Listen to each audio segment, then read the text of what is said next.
நடைபெறும் நாடாளுமன்ற தேர்தலில் மொத்தம் 400 இடங்களில் வெல்ல வேண்டும் என்பதை இலக்காக வைத்து பாரதிய ஜனதா கட்சி தீவிரமாக பிரச்சாரங்கள் மேற்கொண்டு வருகின்றன.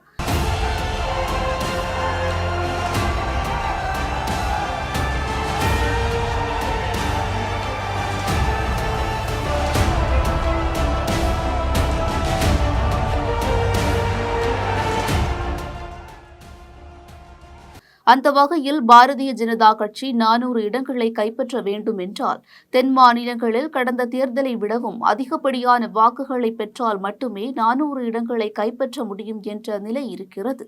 இதுகுறித்து பிரபல அரசியல் விமர்சகரும் ஆலோசகருமான பிரசாந்த் கிஷோர் கூறும்பொழுது, தென் மாநிலங்களில் பாரதிய ஜனதா கட்சி நிச்சயமாக அதிக இடங்களில் வெற்றி பெறும் என கூறியிருக்கிறார்.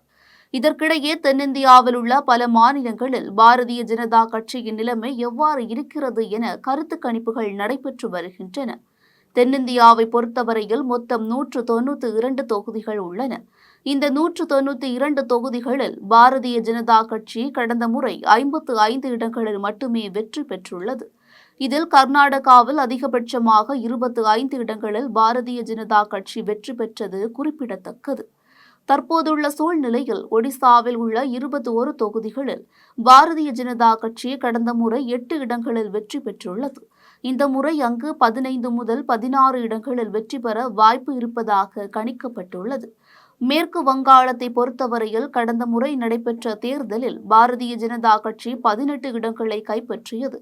இந்த முறை அங்கு மேலும் 2 அல்லது 3 தொகுதிகளில் பாரதிய ஜனதா கட்சி வெற்றி பெறும் என கணிக்கப்பட்டுள்ளது.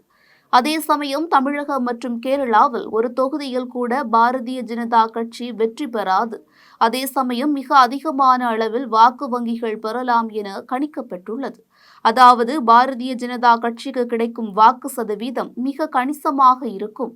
அதே சமயம் ஒரு தொகுதியில் கூட வெற்றி பெறாது என்று கணிக்கப்பட்டுள்ளது. அடுத்த கட்டமாக தெலுங்கானாவில் பாரதிய ஜனதா கட்சி கடந்த முறை 4 இடங்களில் வெற்றி பெற்றுள்ளது. இந்த முறை பாரதிய ஜனதா கட்சி கூடுதலாக இடங்களை கைப்பற்றும் என்றாலும் ஒரு சில தொகுதிகளில் மட்டுமே வெற்றி வாய்ப்பு இருப்பதாக சொல்லப்படுகிறது. ஆக மொத்தத்தில் தென்னிந்தியாவில் பாரதிய ஜனதா கட்சிக்கு இந்த முறை கூடுதலாக இடங்கள் கிடைத்தாலும் அது மிகப்பெரிய அளவில் இருக்காது என்றே கருத்து கணிப்பில் தெரியவந்துள்ளது.